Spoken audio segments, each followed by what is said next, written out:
2026 पासून घर भाड्याबाबत काही नवीन नियम लागू होऊ शकतात. म्हणून घर मालक आणि भाडेकरू दोघांनीही ही माहिती जाणून घेणे खूप महत्त्वाचे आहे. सर्वात आधी बोलूया डिपॉझिट बद्दल. आता घर भाड्याने देताना जास्तीत जास्त 2 महिन्याचे भाडे डिपॉझिट घेता येईल. यामुळे भाडेकरूंना सुरुवातीला खूप मोठी रक्कम द्यावी लागणार नाही. दुसरी महत्त्वाची गोष्ट म्हणजे रेंट ॲग्रीमेंट. घर भाड्याने देताना लेखी रेंट ॲग्रीमेंट करणे आवश्यक असेल. या करारामध्ये भाडे किती आहे, डिपॉझिट किती आहे, करार किती महिन्याचा आहे आणि मेंटेनन्स कोण करणार आहे हे स्पष्ट लिहिलेले असते. तिसरी गोष्ट म्हणजे भाडेवाढ. घर मालक अचानक भाडे वाढवू शकत नाही.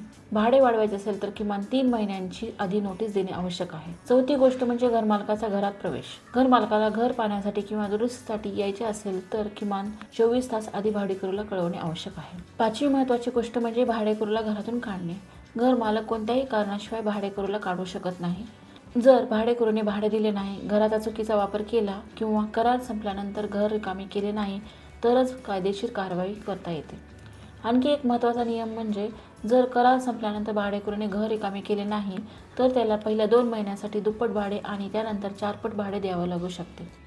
या नियमांचा उद्देश म्हणजे घर मालक आणि भाडेकरू यांच्यातील व्यवहार सुरक्षित आणि स्पष्ट करणे. म्हणून जर तुम्ही घर भाड्याने देत असाल किंवा भाड्याने राहत असाल तर 2026 मध्ये हे नियम जाणून घेणे खूप महत्त्वाचे आहे.